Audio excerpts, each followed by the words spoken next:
Assalomu alaykum, hurmatli Alf Programs universiteti professor o'qituvchilari. Kuni kecha bo'lib o'tgan offlayn ko'rinishdagi ikkinchi ilmiy seminarimizni bugun video qo'llanmasini tayyorlamoqdamiz.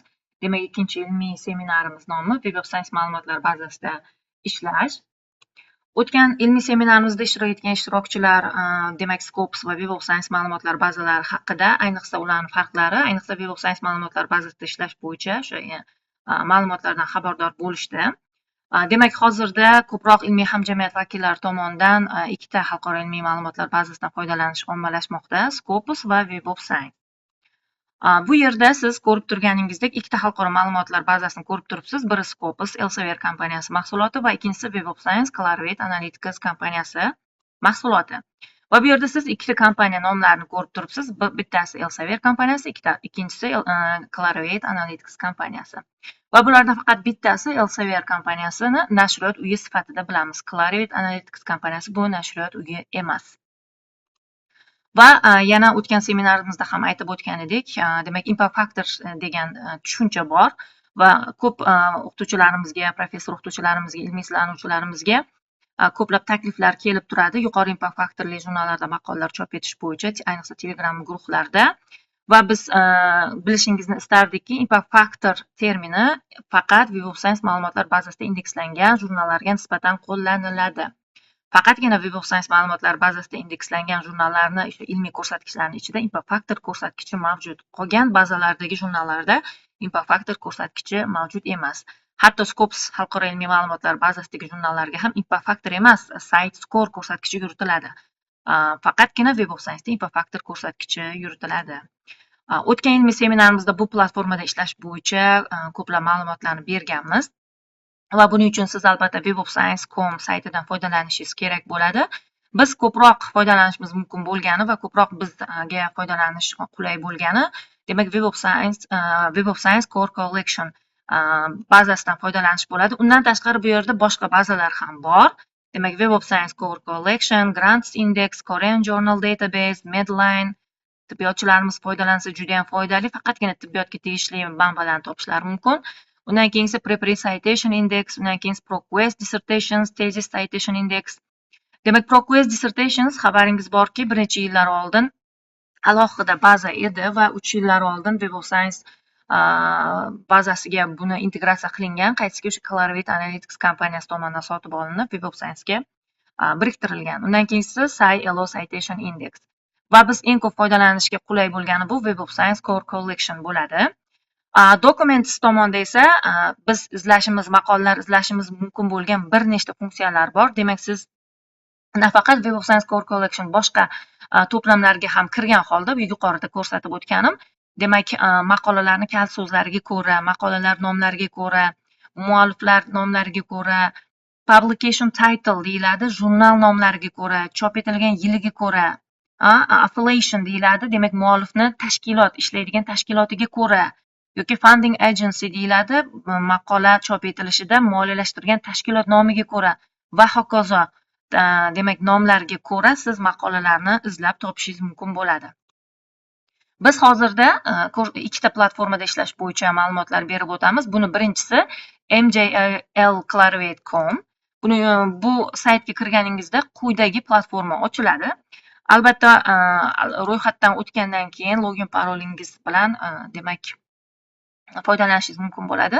Agar sizda korporativ pochta bilan bog'liq muammo bo'ladigan bo'lsa, boshqa, masalan, Gmail pochta orqali ham ro'yxatdan o'tishingiz mumkin. Albatta, universitet hududida ro'yxatdan o'tib olishingiz kerak.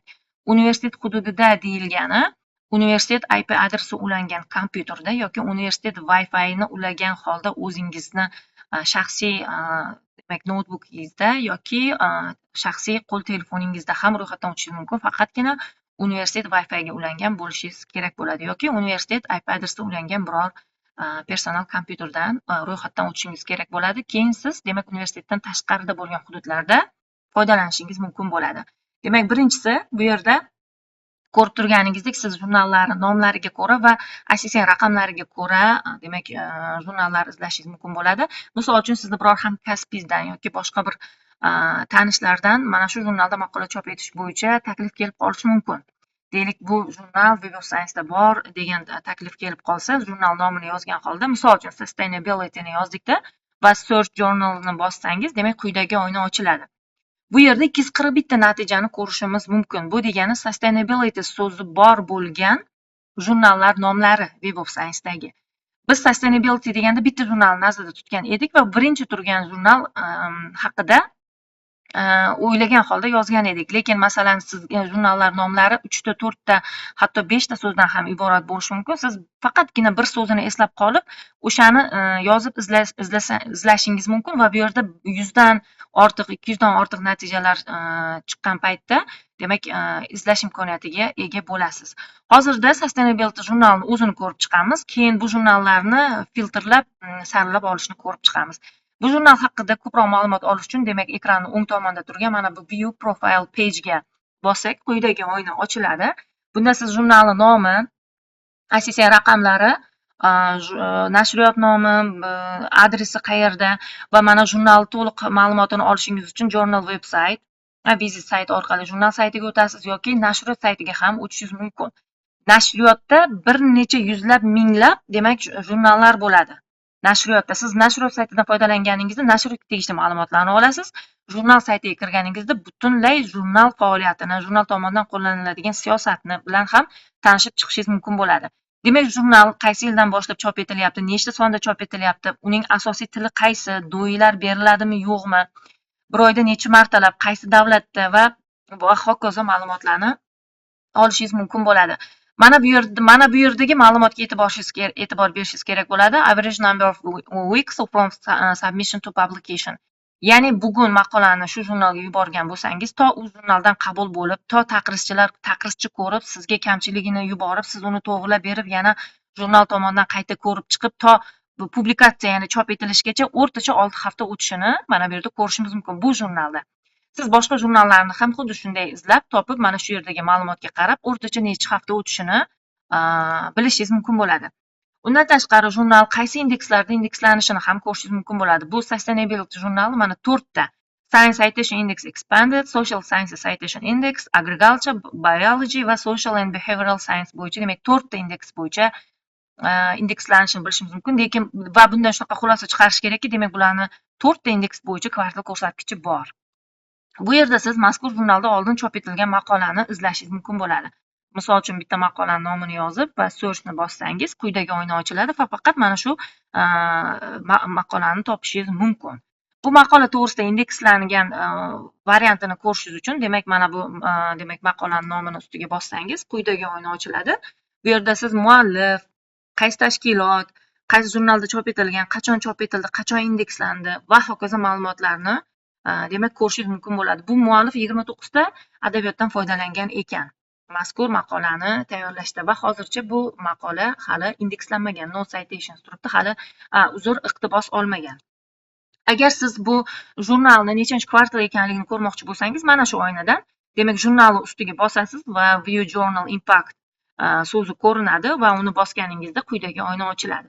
Demak, bu jurnalning nomi, nashriyoti, 2023-yildagi Journal Impact Factor, mana 3 bu nimani bildiradi? Bu mazkur jurnalda chop etilayotgan maqola o'rtacha 3 tadan iqtibos olayotganligini, 5 yillik ko'rsatkichi esa 3.6. Demak, bu 3 tadan 4 tadan iqtibos olganligini 5 yil davomida ko'rishimiz mumkin.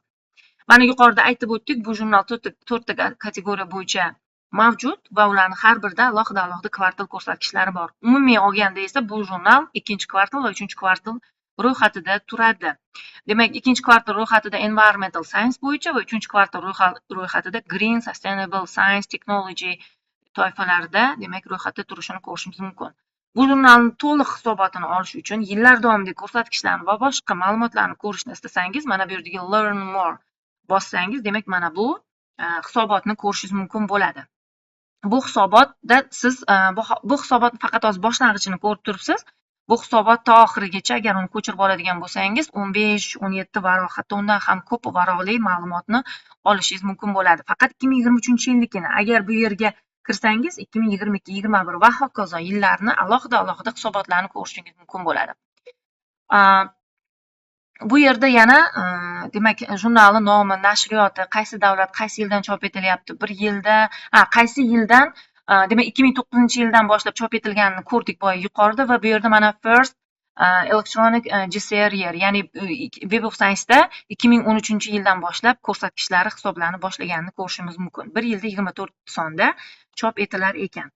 Bu yerda mana Journal Impact Factor ko'rsatkichi, kvartal ko'rsatkichlari aynan mana shu Journal Impact Factor bo'yicha hisoblanadi va Journal Citation Index bo'yicha ham kvartal ko'rsatkichi bor, lekin biz kvartal ko'rsatkichini aynan Impact Factorga ko'ra hisoblangan variantini olishimiz kerak bo'ladi. 3/3 qanday hisoblangan degan savol bo'lishi mumkin. View calculation'ni bossangiz, quyidagi oyna ochiladi. Buni mana kattalashtirilgan ko'rinishi, demak, bu metodologiya bo'yicha quyidagicha izohlashimiz mumkin. Demak, 2021-yilda chop etilgan va 2022-yilda chop etilib chop etilgan va 2023-yilda olgan iqtiboslar soni bu. Yuqorida faqat iqtiboslar soni. Qaysiki 2021-2022-yillarda chop etilgan maqolalarga 2023-yilda berilgan iqtiboslar soni. Pastda esa, demak, 2021 va 2022-yillarda chop etilgan va iqtibos olgan maqolalar soni, citable items, iqtibos olganlari. Buni ichida iqtibos olmaganlari yo'q. Buni ichida misol uchun 2021-yilda 15 mingta maqola chop etilgan bo'lishi mumkin, faqat 13.935 tasi iqtibos olgan bo'lishi mumkin. Yoki 2022-yilda faqat 16.898 tasi iqtibos olgan bo'lishi mumkin, lekin 20 mingta maqola chop etilgan bo'lishi mumkin.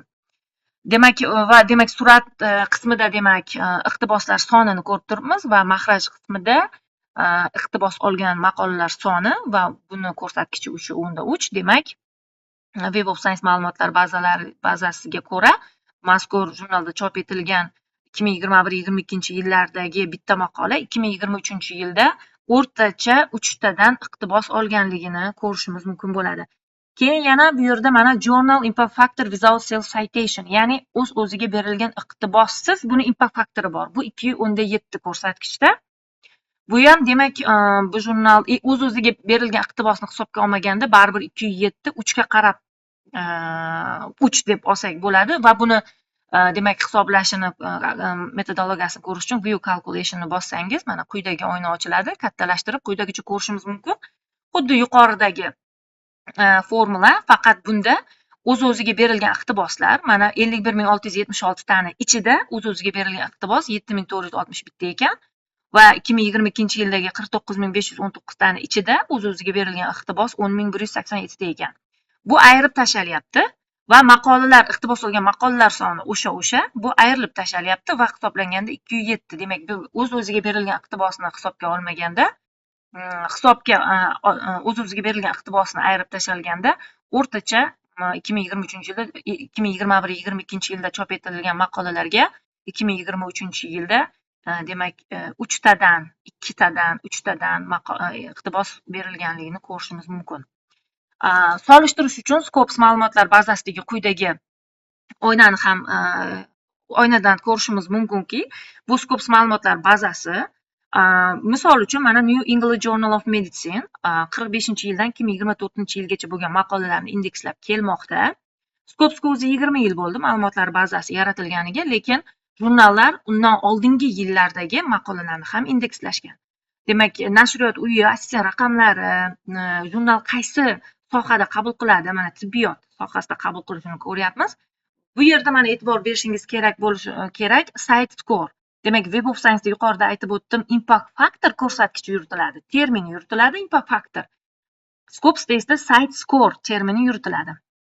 Va bu yerda mana hisoblash metodologiyasini ko'rishimiz mumkin. Scopusda demak 20, 21, 22, 23-yillarda chop etilgan maqolalarga berilgan iqtiboslar soni surat qismida, mahraj qismida esa xuddi shu 2020, 21, 22, 23-yillarda chop etilib iqtibos olgan dokumentlar, ya'ni maqolalar soni. Demak, 4 yillik ko'rsatkich 1/45. Qanday xulosa qilamizki, bu 4 yil ichida chop etilgan maqolalar o'rtacha 145 tadan iqtibos olayotganligini ko'rishimiz mumkin. 5-may holatiga mana 145 tadan. Demak, bu birinchi kvartal jurnal. Buni ko'rsatkichi yuqori. Site Score Tracker 2024 bu joriy yilni ko'rsatadi. 2024 5-noyabrgacha bo'lgan joriy yil. Unga ko'ra, demak 197.663 ta iqtiboslar soni to date shu kungacha va 2143 ta dokumentlar soni. Va demak ko'rsatkich 92.2. Demak bitta maqola bu yil 92 tadan iqtibos olayotganligini ko'rishimiz mumkin bo'ladi. Va bu yerda mana solishtirish uchun yuqorida Web of Science va pastda Scopus ma'lumotlar bazalarini, demak Impact Factor by Site Score ko'rsatkichlarini hisoblash metodologiyasini solishtirib ko'rishimiz mumkin bo'ladi. Web of Science da demak o'tgan 2 yildagi maqolalar va ularga berilgan iqtiboslarni hisobga olsa, Scopusda 4 yillik natijalarni hisobga olishini ko'rishimiz mumkin bo'ladi. Yana biz Sustainability jurnalini reportiga hisobot ko'rinishiga qaytdik. Bu yerda mana Rank by Journal Impact Factor, Impact Factor jurnali Impact Factorga ko'ra o'rnini ko'rishimiz mumkin. Bu yerda qanday izohlashimiz kerak bo'ladi? Bunda mana Sustainability jurnali Green Sustainable Science Technology kategoriyasi toifasida Web of Science'dagi 91 ta jurnal ichidan 58-o'rin bilan 3-kvartal ekanligini ko'rishimiz mumkin. Demak, Green Sustainable Science Technology kategoriyasida Web of Science'da 91 ta jurnal bor. Va bu jurnal 58-o'rinda turar ekan. Yoki keyingisi Environmental Studies bo'yicha Web of Science'da 182 ta jurnal bor. Bu jurnal 66-o'rinda kvartal 2. Yoki Environmental Science bo'yicha 358 ta jurnal bor ekan Web of Science'da va bu jurnal 159-o'rin bilan 2-kvartalda ekanligini ko'rishimiz mumkin bo'ladi. Bunda demak hurmatli tinglovchilar, bir tomonga e'tibor berishingizni xohlardik. Bitta jurnal faqat bitta toifada maqola chop etmaydi. Demak, ko'rishimiz mumkin 3 ta, 4 ta toifalarda maqola chop etishini ko'rishimiz mumkin va har bir toifalarda alohida o'rinlar bor. Alohida. Yana bu yerda mana reportda hisobotda ko'rishimiz mumkin mazkur jurnalga contribution hissa qo'shgan tashkilotlar, Egyptian Knowledge Bank, Chinese Academy of Science mana bir eng yuqori o'rinda bular, King Saud University va hokazo. Mamlakatlar kesimida birinchi o'rinda Xitoy, keyin Amerika Qo'shma Shtatlari, Italiya, Ispaniya va hokazo ma'lumotlarni ko'rishimiz mumkin. Agar biz mazkur maqolani ko'chirib olishni istasak, demak bu yerda mana Free Full Text from Publisher degan bo'lim bor va uni bossangiz siz to'g'ri demak jurnalni saytiga o'tasiz va bu yerda bu o'zi MDPI demak nashriyotni mana MDPI.com demak bu nashriyotni sayti va unda jurnallarni alohida mana shu kabi pejlari, varaqlari bor. Agar biz maqolani ko'chirib olishni xohlasak, download PDF ni bossak, maqolani quyidagi ko'rinishi ochiladi va bu yerdan ko'chirib olishingiz mumkin bo'ladi maqolani. Albatta, ko'chirib olishdan oldin maqolani abstrakti bilan tanishib chiqib, bu maqola sizga ma'qulmi, yo'qmi, sizni ilmiy ishingizga hissa qo'shadigan yangiliklari bormi, yo'qmi, xulosa qilganingizdan keyin ko'chirib olishingiz yoki ko'chirib olmasligingiz mumkin. Undan tashqari siz mana shu nashriyotning saytini o'zida siz mazkur maqolani boshdan oxirigacha ham ko'rib chiqishingiz mumkin. Misol uchun abstraktni bossangiz, abstrakt ochiladi, metodologiyani bossangiz, metodologiya ochiladi, fundingni bossangiz, funding ochiladi, referensni bossangiz, referensiya alohida. Undan tashqari boshdan oxirigacha ham ko'rishingiz mumkin bo'ladi. Agar siz bu maqoladan foydalansangiz, uni demak o'z maqolangizda referensiz, ya'ni adabiyotlar ro'yxati bo'limida sayt qilib qo'yishingiz kerak bo'ladi. Mana ekranning o'ng tomonida yuqorida demak sayt ma'lumoti bor. Sayt ma'lumotini mana bu kabi demak formatlarda olishingiz mumkin va bitta formatda ko'chirib olib o'z maqolangizga qo'shishingiz mumkin bo'ladi. Undan tashqari siz bu maqolani akademik editorlari bilan tanishishingiz mumkin yoki bu maqolaga o'xshash maqolalarni ko'chirish uchun, olish uchun recommended articles bossangiz, bu maqolaga o'xshash bo'lgan maqolalarni ham olishingiz mumkin.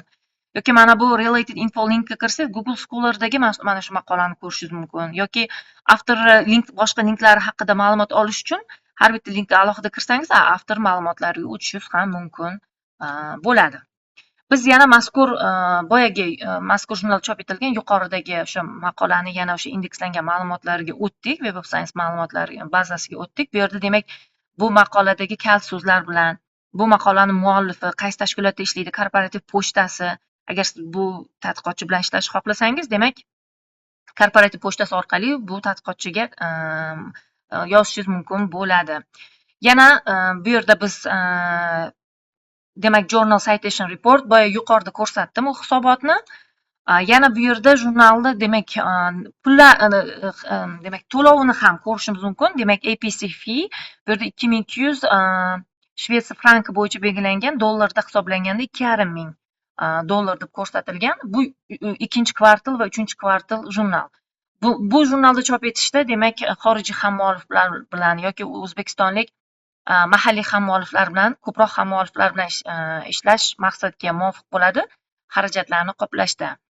Bu yerda yana type of peer review muhim ma'lumotlardan biri single blind, ya'ni demak bitta taqridchi ko'rib chiqar ekan. Single bitta taqridchi sizni tanimaydi va siz ham taqridchini tanimaysiz. Yana muhim ma'lumotlardan biri demak nashriyot ma'lumotlarini olishimiz mumkin va hokazo. Yana biz o'sha yuqoriga yana chiqamiz. Bu yerda agar siz mana shu jurnalni mana 4 ta kategoriyada indekslangan bo'lsa, har bir kategoriya bo'yicha boshqa jurnallar, mana shunga o'xshash boshqa jurnallar ham tanishib chiqishingiz mumkin.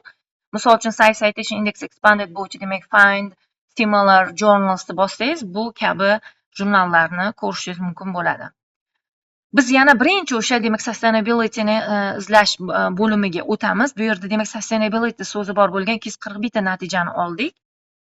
Tasavvur qiling, agar siz bir jurnalni izlayapsiz, undagi faqat bu so'zni eslab qolgansiz yoki umumiy mana shu jurnallar ichidan o'zingizga mos bo'lgan jurnalni agar topishni istasangiz, bu yerda ekranni chap tomonida demak filtrlardan foydalanishingiz mumkin. Misol uchun Web of Science coverage bossangiz, Core Collection to'plamlar ochiladi. Qaysi to'plam kerak bo'lsa, o'sha to'plamni belgilab, demak maqolani o'zingiz uchun jurnal saralab olsangiz bo'ladi. Yoki Open Access'ni bosib, Open Access'dagi jurnallarni izlashingiz mumkin bo'ladi. Bu yerda mana 149 ta ekan. Bu 241 tani ichida. Yoki kategoriyaga kirsangiz, qaysi sohada ekanligini, misol uchun mana yozsangiz ham bo'ladi. Bosh harflarini bir nechta harfda yozsangiz, bu yerda variantlarni chiqarib beradi. Misol uchun meditsin deb oxirigacha yozmadik, lekin mana clinical medicine va boshqa tibbiyotga tegishli sohalarni chiqarib berdi. Deylik, clinical medicine deb bossangiz, bunda bitta jurnal borligini ko'rishimiz mumkin.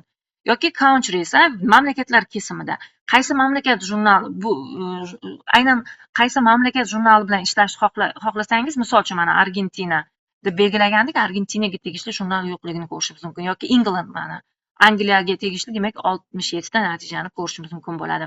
Yoki tillar bo'yicha mana shu 241 ta jurnal ichidan Xitoy tilidagi jurnal kerak. Misol uchun Chinese bosgandik, yo'q, Xitoy tilidagi jurnal yo'q ekan. Yoki Russian, rus tilidagi jurnal yo'q. Bu 241 taninchida rus tilidagi jurnal yo'q ekan.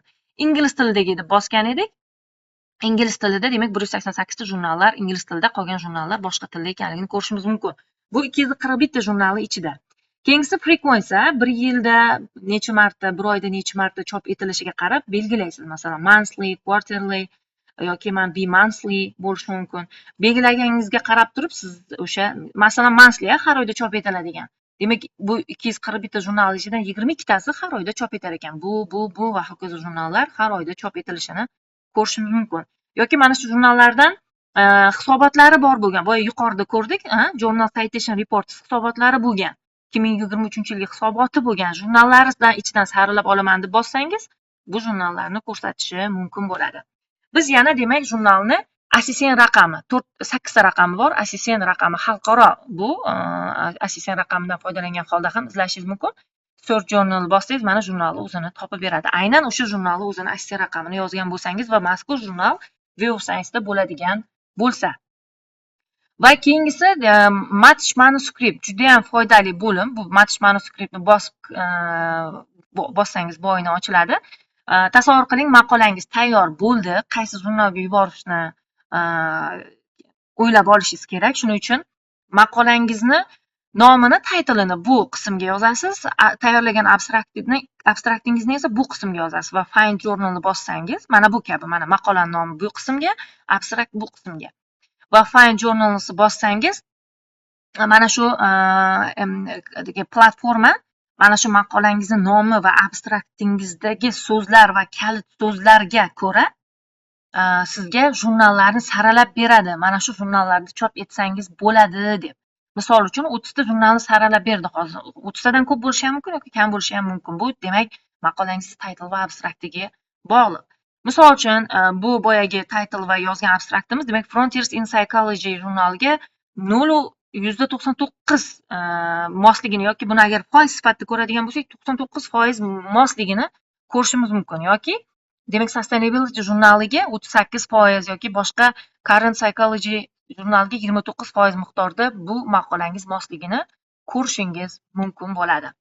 Keyingisi, demak, yuqorida mana downloads turibdi. Siz bu bo'limga kirib, Web of Science Core Collection'dagi 5 ta bazadagi jurnallarni ko'chirib olishingiz mumkin yoki har oylik o'zgarishlarni ko'chirib olishingiz mumkin yoki boshqa Web of Science'ning indeks toifalaridagi jurnallarni ko'chirib olishingiz mumkin bo'ladi.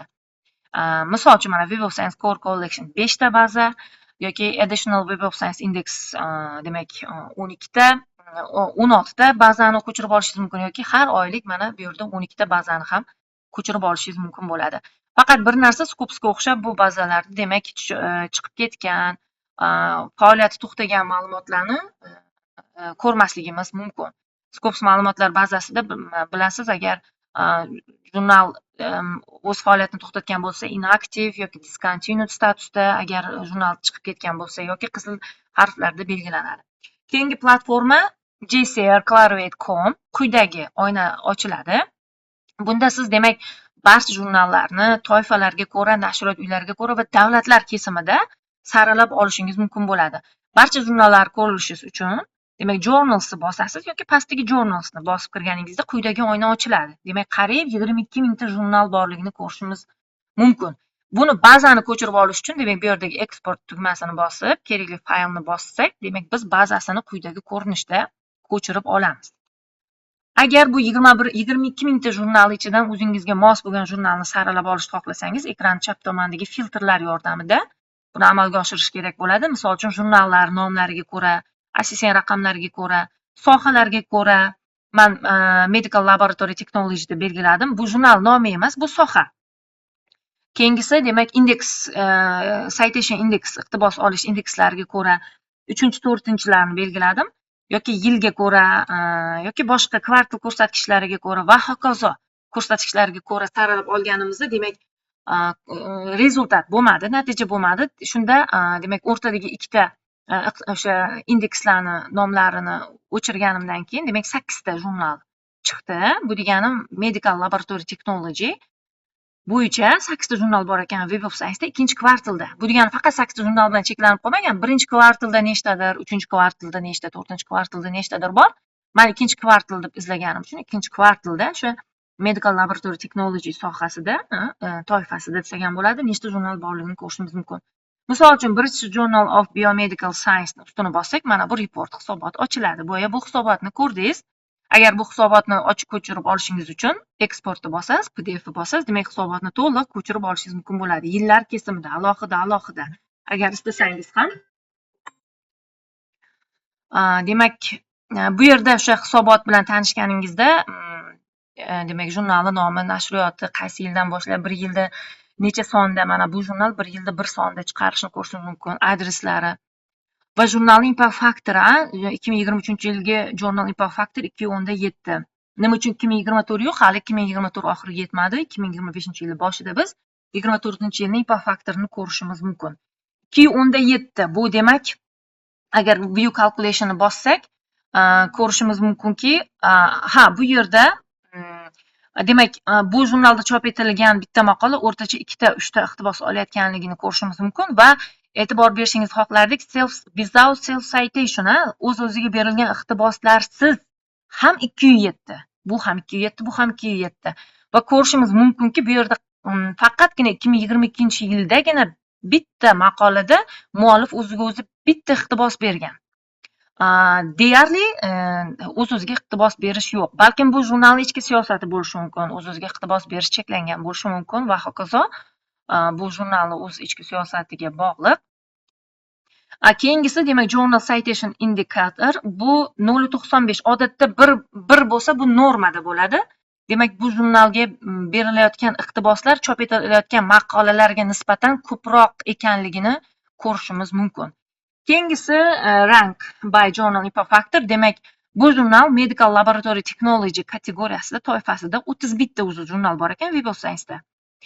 Bu jurnal 13-chi o'rinda ekan. Boya yuqorida 8 ta jurnal ko'rdik-ku, bu ikkinchi jurnal, ikkinchi kvartal bo'yicha. Demak, 1-chi, 3-chi, 4-chi kvartallarni ham hisobga olganda, demak, Web of Science'da Medical Laboratory Technology bo'yicha 31 ta jurnal bor ekan. Bu jurnal 13-chi o'rin bilan ikkinchi kvartallik jurnal ekanligini ko'rishimiz mumkin. Yoki bu mana yuqorida ko'rdik, iqtiboslar ko'rsatkishiga ko'ra ham kvartal ko'rsatkichi beriladi. Bunda ham ikkinchi kvartal. Lekin qaysi kvartal ko'rsatkichini olishimiz kerak? Journal Citation indikatoriga ko'rami yoki impact factoriga ko'rami degan savol bo'lganda, albatta Journal Impact Factor yuqorida mana bu Journal Impact Factorga ko'ra berilgan, demak kvartal ko'rsatkichini hisobga olamiz. Demak, contribution by organizations ko'proq hissa qo'shgan tashkilotlar, mazkur tashkilot mualliflari chop etayotgan bo'lishi mumkin maqolalarni yoki mazkur tashkilotlar maqolalarni moliyalashtirayotgan bo'lishi mumkin. Bu esa davlatlar, ko'proq hissa qo'shgan davlatlar. Keyingisi endi kategoriyalar bo'yicha ishlaymiz. Yuqoridagi kategoriyasiga kirsangiz yoki pastda ham bor, kirsangiz mana bu yerda 254 ta kategoriyani ko'rishimiz mumkin. Bu yerda sohalar, bu yerda esa kategoriyalar. Kategoriyalar ichida demak yuzlab, minglab jurnallar bor. Misol uchun qishloq xo'jaligi bo'yicha, gumanitar fanlar, biologiya, ximiya bo'yicha ko'rishimiz mumkin. Clinical medicine, computer science, iqtisodiyot, muhandislik, ekologiya, geologiya fanlari bor ekan. Falsafa, fizika va hokazo fanlarni ko'rishimiz mumkin. Misol tariqasida falsafa bilan din degan sohani bosganimizda bunda 7 ta toifa borligini ko'rdik. Etika, misol uchun tarix, falsafa fanlari, mantiq va hokazo, tibbiyot etikasi va hokazo. Bularning ichida jurnallar bor. Mana shu 988 ta jurnallar mana shu 7 ta kategoriyaga tegishli. Misol uchun biz logikka kirdik, mantiqqa kirganimizda mana mantiqda 25 ta jurnal borligini ko'rishimiz mumkin. Bu jurnallar qaysi birlari ekanligini ko'rishimiz uchun 25 ni ustiga bossak, bu jurnallar ochiladi. Misol uchun bu 25 ta jurnal ochiladi. Bunda kvartal 1 ham, 2 ham, agar 3, 4 bo'lsa, ular ham ko'rinadi ro'yxatda. Deylik, birinchi jurnal haqida ma'lumot olish xohlasak, hisobotini olish xohlasak, ustiga bossak, mana birinchi jurnalni, demak, hisoboti ko'rinadi. Yillar kesimida olishingiz mumkin. Yuqorida aytib o'tdim. Bu yerda PDF formatida ko'chirib olishingiz mumkin. Keyingisi publishers, nashriyot uylariga ko'ra. Buni bosib kirsangiz, mana bu oyna ochiladi.